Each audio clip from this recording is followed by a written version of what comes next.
이제 잠언 20장에서는 우리 개인의 삶 속에 여호와를 경외하는 삶이 어떤 사람들의 삶의 구체적인 모습들을 특별히 보여주고 있는데, 여기서 의인이라는 이제 단어들이 나옵니다. 하나님을 경외하는 사람들이 의인이다라는 이야기를 하는데, 의인의 믿음이 어떻게 되는가를 먼저 7절에서 9절까지 한번 보고 말씀 같이 또 깊이 보기를 바라겠습니다.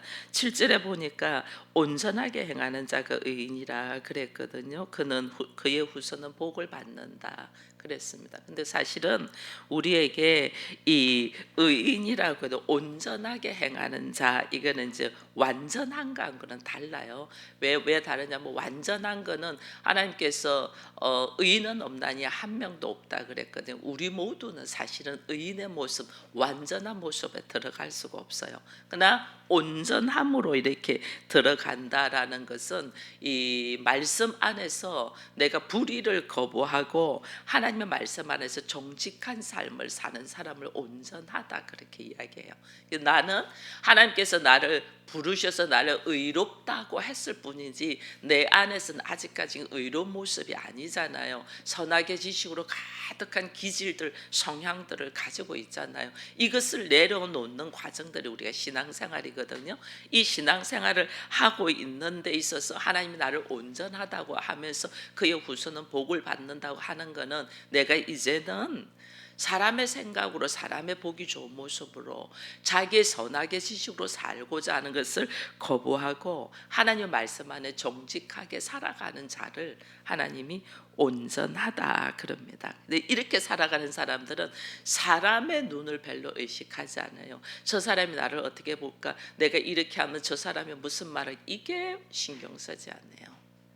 하나님의 앞에, 내가 하나님 앞에 딱 서 있은즉 주께서 보시기에 바른 모습으로 내가 쓰는 거지, 사람이 무슨 말 할까를 두려워한다는 것은 아직까지 내가 이 온전함으로 행할 수 있는 모습이 아니에요. 내가 하나님의 말씀에 의지해서 딱 걸어가면 어떤 모습이 있냐면, 사람들이 나한테 별소리를 다 해요. 첫째, 가족들부터 시작해서 예수님의 형제들이 그랬잖아요. 예수님의 형제들이 만약에 당신이 그런 재능이 있으면 예루살렘에 가서 당당하게 보여서 인정받고 우리도 좀 먹고 살게 해라. 왜 여기 갈릴리에 있어서 병들고 아픈 사람들 속에만 있나, 막 그러면서 이야기하면서 예수님을 하나님의 아들이라는 것을 인정하지 않았죠. 더더욱 인정이 안 돼요. 왜냐하면 우리 엄마가 낳았고 우리 아버지, 분명히 자기들이 형제라는 걸 아는데 하나님의 아들이라니까 어이가 없잖아요. 그래서 더 공격하고 핍박하고 이렇게 했거든요. 오늘 내가 하나님의 말씀으로 걸어가는, 이제는 의인의 삶으로 산다는 것은 사실은 목숨 걸고 걸어가야 돼요. 죽으면 죽으리라고. 왜? 주변에서 너 왜 그렇게 사냐고 수없이 말하기 때문에. 그래서 내가 오늘 모든 사람들이 이렇게 걸어가야 된다라고 할 때에 나는 너 아니요 라면서 하나님의 말씀으로 걸어갈 수 있는 사람이 돼야 돼요. 우리는 하나 되어라니까 그와 함께 하나 되어서 같이 자빠지라는 것이 아니에요. 하나 되는 것은 내가 그리스도와 하나 되었음에, 그와 하나 되기 위하여 그리스도께서 나에게 십자가를 지고 하나 되게 한 것처럼 나도 그를 살리기 위하여 십자가를 지고 걸어가는 삶이지, 하나 되는 게 같이 세상적인 방법으로 쿵짝쿵짝 하라는 것은 아니에요. 그래서 내가 죽으면 죽으리라 하고 하나님 말씀 안에서 정직하게 걸어갈 수 있어야 돼요. 그것이 오늘 의인된 사람의 믿음이다. 그러면서 8절에 보니까 이제 심판 자리에 앉은 왕은 그의 눈으로 모든 악을 흩어지게 한다 이래 되잖아요. 이게 무슨 말이냐면 하나님을 의식하고 내가 살아간다는 거예요. 왕의 눈은 통찰력이 있는 거거든요. 이 통찰력은 하나님 앞에 있어야만이 통찰력이 있죠. 우리가 그래서 나의 삶이 의인의 삶을 산다는 것은 온전한 삶으로서를 통해서 내가 말씀을 목숨 걸고 지켜서 정직하게 걸어갈 뿐 아니라 하나님 앞에 있다라는 걸 보는 거예요. 요셉의 형들과 요셉의 이야기들을 우리가 창세기에서 알잖아요. 보세요. 요셉의 형들이 요셉 앞에 와서 이야기합니다. 요셉은 다 알아요. 자기 형들이라는 걸 다 알잖아요. 다 아는데 질문하잖아요. 물어보잖아요. 만약에 그때 이들이 조금이라도 거짓을 말했다면 요셉은 그들을 받아들일 수 없었을 거예요. 근데 이들은 솔직하게 이야기하잖아요. 우리 아버지의 형제들은 몇 명인데 하나는 이미 없어졌고 하나는 아버지 옆에 있고 우리 그래서 사실은 양식 얻으러 왔다, 이렇게 솔직하게 말하잖아요. 아버지 있고 하나는 없어진 것도 이야기하고. 그 요셉이 다 알죠. 알면서 질문한다니까요. 여러분, 우리는 하나님이 나의 삶의 모습을 다 알아요. 알면서 제가 어떤 말을 하고 어떤 행동을 하는가를 하나님 보시는 거예요. 이게 내가 말씀에 의해서 정직한 삶을 사냐 안 사냐를 보는 거예요. 그래서 내가 누구 앞에서도 정직해야 돼요. 누구 앞에서도 할 말은 딱 하나님 보시기에 정직한 모습으로 딱 써요. 하나님이 제가 그 문제로 통해서 어떤 사건들이 올 것을 알면서도 정직하게 말하나 안 하나, 이거 딱 보는 거죠. 그래서 하나님 앞에 있다는 걸 딱 봐야 돼요. 나는 하나님 앞에 있음에 내가 정직하게 살아야 된다. 누가 이 말을 듣고 이 공격이 들을지라도 여기에 대하여는 담대하게, 그 심판은 누가 하냐면 하나님이 하시잖아요. 그러니까 걱정하지 말고 하나님 보시기에 정직함으로 나가라. 그러면서 9절에 보니까 내가 내 마음을 정하게 하였다, 내 죄를 깨끗하게 하였다 할 자가 누구냐 이러잖아요. 이게 나오면 누구든지 이 땅에서 어렵다고 할 사람은 한 명도 없다는 거죠. 우리 안에 의롭게 하려고 내가 애쓰면 넘어져요. 내가 깨끗하게 해지려고 애쓰면 나는 누구도 그렇게 될 수가 없어. 오직 하나님의 방법으로만이 내가 돼요. 하나님의 방법으로만 의롭게 되기 때문에 내 스스로 의롭게 되려고 막 힘쓴다고 오히려 그것이 자기의 장점 때문에 자기가 넘어지거든요. 그래서 말씀으로 승리하기 위하여는 오늘 내가 나의 모습을 딱 보고 나를 내려놓는 거예요. 나를 쭉 내려놓는, 내가 그동안 이거는 아니야 라고 하고 있던 것들 쭉쭉 내려놓는 거예요. 그 내려놓는 모습을 오늘 어떻게 그래서 은혜를 어떻게 회복할 것인가가 4절에서부터 쭉 나와 있어요. 하나님의 은혜를 회복해서 내가 의인으로서 온전한 하나님의 말씀을 정직하게 걸어가려면 내가 어떤 모습으로 있어야 되냐. 4절 보니까 이래요. 게으른 자는 가을에 밭 갈지 아니하나니. 게으른 자는 가을에 밭 갈지도 않으면서 거둘 때는 구걸하는 게 좀 달라고. 내가 수고하지 아니하면서 얻으려고 하는 거죠. 이게 위선이고 거짓이에요. 이게 우리들의 지금 생활 면에서 이게 너무 보여요. 게으른 자는 밭 갈지 않는다. 여러분, 나에게 하나님이 이제 교회로 부르시고 하나님의 안으로 부르셔서 반드시 내가 해야 될 것이 있잖아요. 그게 뭐냐면 내가 양식을 먹어야지. 양식 먹는 거. 내가 말씀의 씨를 내 안에 뿌려야지. 이거 밭 가는 거예요. 그래서 말씀의 씨 뿌리도록 나의 마음밭에, 나라는 마음밭에 말씀의 씨를 뿌리는 것이 밭을 가는 거야. 그래 뿌려야지 나중에 자라게 하시는 분은 하나님이랬잖아요. 그래 내가 나중에 거둘 것이 있는데 말씀의 씨를 안 뿌려. 내 안에 뿌리지 않아. 내 마음밭에. 우리 가정을 교회를 선포했습니다.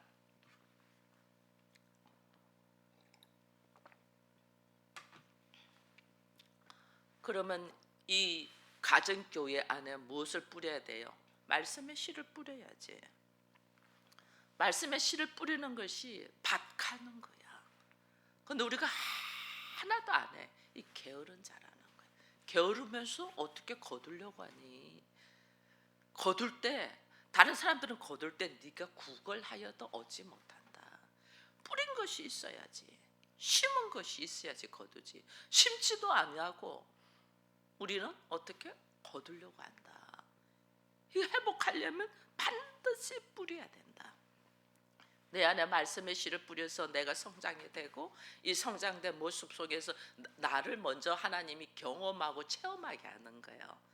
왜 우리가 말씀을 막 먹냐면 내가 먼저 말씀의 씨를 뿌렸더니 어느 날 내 모습이 변화되는 것을 우리가 알잖아요. 그래서 내가 거두어지는 것을 깨닫고 열매 맺는 것을 깨닫고 내가 이것이 경험되었으면 그대로 가정에 그대로 하는 거예요.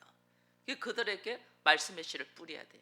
그래야지 어느 날 내가 듣든 안 듣든 말씀은 선포되잖아요. 우리 가족들이 듣든 안 듣든 말씀은 선포돼야 돼. 그러면 어느 날 그들의 속에 말씀 한마디가 뇌리에서 계속 생각하게 해요. 제가 오늘 이렇게 설교를 해도 설교의 모든 말씀을 여러분들이 다 소화되지 못합니다. 근데 어느 단어 하나가 딱 꽂히면 그 단어가 계속해서 생각나면서 내 안에 말씀의 씨가 들어가는 거예요.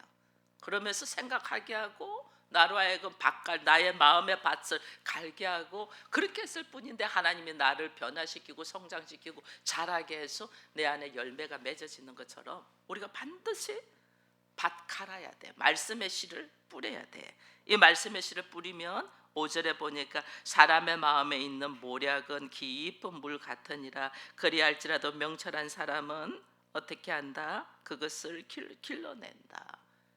모략,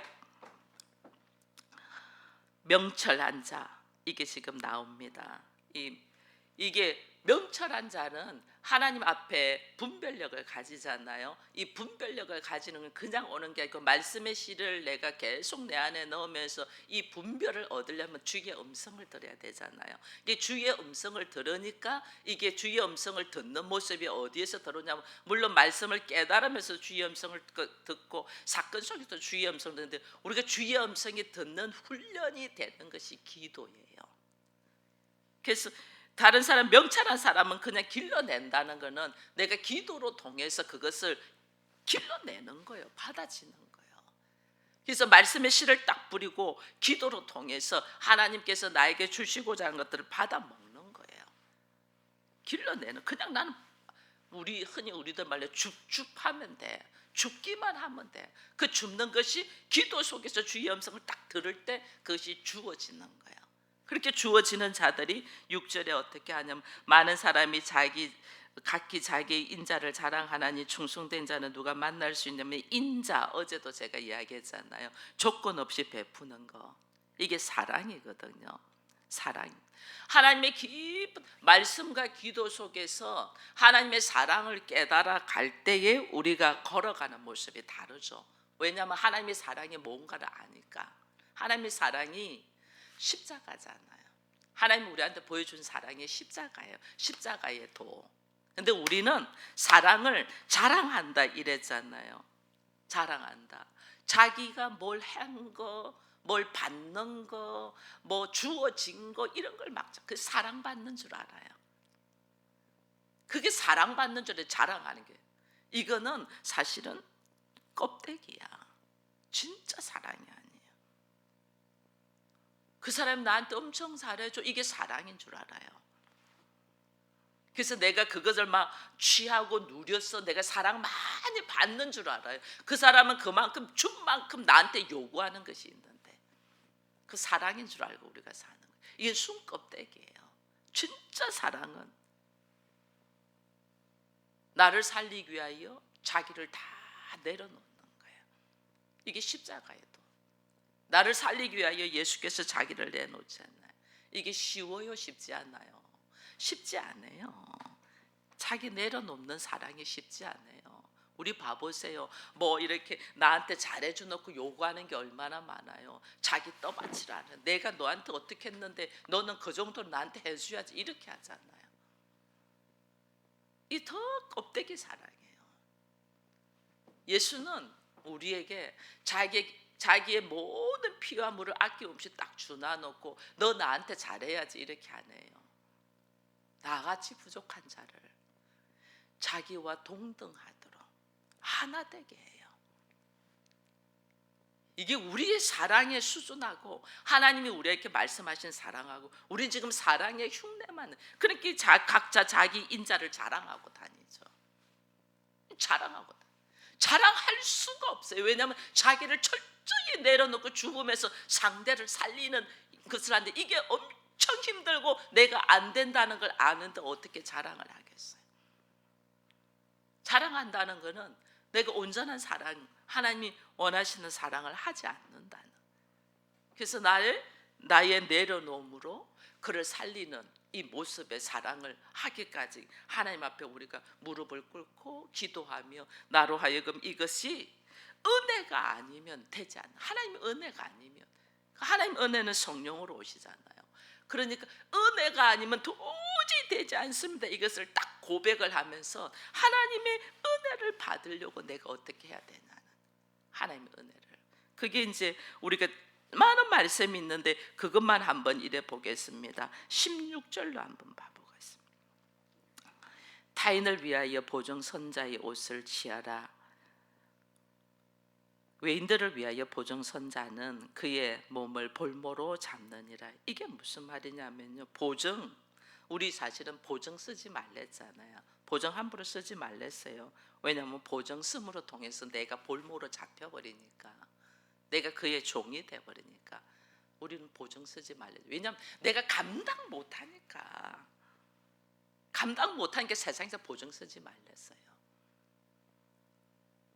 근데 여러분, 예수님은 하나님 앞에 우리를 보증 쓰셨어요. 예수님은 하나님 앞에 뭘로 보증 쓰셨어요? 십자가의 죽음으로.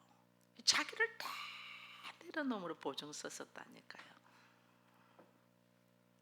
성경 말씀은 우리가 하나님 앞에 내가 무엇으로 나가냐면 말씀 가지고 나가잖아요. 하나님 앞에 먼저 그 나라와 그 일을 구하라. 그리하면 그 모든 것을 더하신다 했지 않습니까? 너희는 내 안에, 내가 너희 안에 있으면 무엇이든지 구하라. 주께서 그랬잖아요. 이게 전부 다 뭐예요? 전부 다 보증서예요. 성경 말씀이 구구절절 네가 좌로나 우로나 지르지 말고 주야로 이 말씀을 묵상하라. 그러면 네가 형통하게 되리라. 하나님이 전부 다 보증서 써준 거예요. 보증서. 주라. 그리하면 내가 너희에게 누르고 흔들어 넘치도록 내가 주리라. 이 전부 다 보증서예요. 보증서. 너무너무 놀라워요. 하나님은, 예수는 하나님 앞에 이 사람은, 그래서 제가 믿음으로 믿음에 이르게 된다 했잖아요. 하나님의 열심으로 십자가를 딱 지시면서 피를 흘리시면서 우리에게 그리스도의 보혈로 보증서에 쫙 그린 거예요. 이 피로 말미암아서 이들이 하나님 앞으로 오면 반드시 이들을 구원해 달라는 보증서예요. 예수님이 자기 몸으로. 우리는 이걸 모르니까 사람들 그 보증서 주 가지고 조금 자기 육을인데 나중에 그 보증서 것 때문에 서로 원수되고 막 찢어지고, 거기에 매달려 있는 게, 거기에 하나님이 자신의 몸으로 자신의 피로 쫙 보증서 쓰면서 66권의 책으로 계속해서 내가 너를 보증 썼다는 말씀을 계속 하는데 이거 들을 기가 없는 거. 이거 들을 기가 없어요. 우리가 독생자를 주시고 십자가에서 피 흘리시고 생명의 말씀으로 대하는 이 하나님의 엄청난 보증, 구원의 보증, 하나님의 자녀의 보증, 하나님 나라의 상속자가 될 보증을 이렇게 썼는데 우리는 이걸 들을 기가 없어. 상상을 못하죠. 왜냐하면 나는 사람한테 베푼 보증 쓰는 것도 덜덜덜 떨면서 못해주는데 자기의 생명으로 보증 써준 것이 우리 수준으로 상상을 못하죠. 상상을 못하니까 믿어지지가 않죠. 믿어지지가. 그게 내 수준이야. 그런 나를 위하여 이미 보증 쓰신 거예요. 이미. 그러니까 나의 모습이 어떻게 돼요? 나의 모습이 겸손한 모습으로 하나님께 무릎을 꿇어야죠. 상상을 못한 일을, 나는 돈 몇 푼 보증 서주는 것도 벌벌벌 떨고 못하는데 하나님은 자신의 모든 것으로 피로 나를 보증 서신, 볼모 잡힌다고 말씀해놓고 자기는 자원해서 볼모 잡혀 십자가에 죽으셔. 그런지 우리가 주 앞에 겸손한 자세로 내려가야 되겠어요? 안 가게 됐어요? 겸손한 자세로 쫙 내려. 이게 하나님의 은혜를 받는 이 통로예요, 통로. 말씀을 거부하면 막 자기 잘난 모습을 하는 게 아니고, 그 크신 사랑 앞에 내가 무엇으로 말씀하오리까 하고 자기를 탁 내려놓는 것이 은혜 받는 통로라. 어떻게 우리가 이렇게 은혜를 받을 수 있을까? 겸손한 모습으로 말씀을 깨닫고 알으면서 하나님이 나를 확 보증 쓰시고 확정해 주시는 그 은혜에 다 감사하여 나를 딱 내려놓는 거예요. 17절에 보니까 속이고 취한 물건은 사람에게 맛이 좋은 듯하나 후에는 그의 입에 모래 가득하게 된다. 속이고 취한 물건, 맛 좋은 때는 모래 가득한다. 여러분, 하나님을 속일 수 있어요, 없어요? 우리 못 속이죠. 하나님 속일 수는 없어요. 이게 내가 하나님을 속인다는 건 최악의 상태라는 거예요. 내가 하나님을 속인다는 거는. 세상은 달콤한 말씀으로 말로 우리를 미혹하지만 성경은 나에게 달콤하게 말하지 않아요. 성경은 배우기만, 이 말씀을 배우면, 우리가 말씀을 기본적으로 배웁니다. 이 기본 교리를 알아야 되고 하나님의 말씀의 의미를 뭔 줄 알아야 되고, 우리 그래서 성경 말씀을 묵상하며 기도합니다. 이 말씀의 깊이를 알기 위하여. 근데 딱 배웠는데 이 배운 것을 배운 걸로 끝나면 이거는 위선이야. 그거는 율법주의자 바리새인들이야. 바리새인들 머리로 딱 아는 대로 쫙. 근데 하나님은 이 배운 것을 어떻게 하래요? 삶으로 살아라고 하잖아요. 배운 것을 삶으로 살아라. 배운 것을, 네가 많이 배운 것을 제대로 배웠나 안 배웠나를 하나님이 테스트하기 위하여 삶의 현장을 착 열어놓는 거예요. 근데 여기서 뭐 자빠지고 넘어지고 깨지고 막 우리 그러잖아요. 네가 배운 것을 삶으로 사나 안 사나 이걸 딱 보여주는데 이거 우리 못하는 거죠. 이게 안 돼요. 이게 막 고통스러워요. 힘들어요. 그만큼 내가 말씀이 삶으로 살아가는 데는 아직까지 내가 이게 훈련되어 있지 않다는 거죠. 말씀이 삶으로 살아가기 위해서는 수도 없는 훈련 속에서 자기 내려놓음. 머리로는 잔뜩 아는데 자기 내려놓음이 없으니까 말씀이 삶으로 안 사라지는 거예요. 자기 내려놓음. 지식으로 갖고 있으면, 이 말씀을 지식으로 딱 갖고 있으면 교만해져요. 교만. 자기 내려놓음. 반드시 삶으로 실천해야 돼요. 말씀은 삶으로. 그래서 네가 이 먹을 때는, 음식을 취할 때는 맛이 좋아서 막 하는데 이걸 삶으로 살라니까 모래 씹는 것처럼 괴로운 거야. 힘든 거야. 근데 하나님은 이 말씀이 삶으로 사라져야만이 이것이 진짜 내 것이 되는 거죠. 그래서 하나님 사랑은 무슨 사랑으로 우리에게 나타나요? 이웃 사랑에게. 하나님 사랑은 말씀을 내가 받아 먹으면서 나에게 몸으로 말씀을 새기는 것이고, 이 새기고 이것이 나의 인격이 되었다는 것을 뭘로 나타나요? 사람들에게, 이웃에게. 근데 내가 말씀을 많이 아는데 실천 면에서 이웃에게, 사람들에게 되지 않는다는 건 왜 안 되냐? 지식으로만 알고 나를 내려놓지 못했다는 거예요. 철저하게 내려놔야지 몸이 반응을 해요. 나를 내려놔야지. 우리가 행함이 없는 믿음은 죽은 믿음이라는 말을 하잖아요. 이게 뭐냐면 머리로 많이 아는데 삶으로 살지 못하니 이건 아무 소용없다는 거예요. 근데 우리는 머리로 아는 것으로 머물러 있다. 그래서 하나님은 이제는 삶으로 살아가면서 내가 알고 있는 거와 내가 삶으로 사는 거와의 이 갭, 차이가 얼마나 있는가를 딱 보면서 내가 머리로만 알고 있는 것은 사실은 착각이거든요. 내가 모든 게 다 된 것처럼 착각이야. 근데 삶으로 딱 살아가면서 안 되면서 야, 나의 믿음은 이제 우리 어린 아이들이 이 태어나면 이래 막 처음에는 기다가 나중에 걷다가 나중에 그 아이들이 뛸 수 있을 정도가 돼야 되잖아요. 그죠? 그 훈련 과정. 말도 마찬가지예요. 그냥 엄마, 아빠 이거 지금 제가 말하는 게 아니거든요. 입을 하고 뗐는데 엄마가 되고 아 하고 다물었는데 아빠가 되고 이렇게 되거든요. 근데 우리는 막 말할 줄 안다고 막 이러잖아요. 근데 그 아이가 정확하게 말을 하는 거는 말을 이 문장을 배워가면서 해야지 되잖아요. 그게 훈련 과정이에요. 그리고 그렇게 말하고 할 줄 안다고 해서 모든 것이 이루어진 것이 아니잖아요. 말함을 통해서 이제 글을 알아야 되고 글로 통해서 내 생각을 컨트롤할 줄 알아야 되고 내 생각을 컨트롤했던 것이 뭐냐면 삶으로 나타나야 되잖아요. 이 과정들이 다 있는 거예요. 이 과정들을 우리가 오늘 이제 영적으로도 하나님의 말씀을 배우면서 걸어가는 모습 딱 이것이 뭐냐면 이게 18절에 보니까 이런 말이 있어요. 경영은 의논함으로 성취하나니 지략을 베푸고 전쟁할지어다.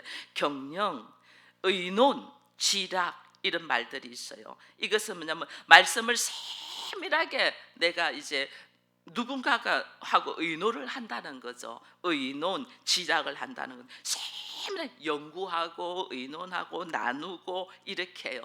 이 말씀을 우리의 삶 속에 이 말씀이 우리 삶 속에 나타나려면 이 삶은 영적 전쟁이잖아요. 이게 혼자 되지 않으니까 교과서로 같이 말씀을 의논해서 잘 알지만은 해석하고 적용을 못하면 지잖아. 전쟁에서 이것을 잘 해석하고 적용을 해야 되는데 해석하고 적용하는 것을 못하는 거예요.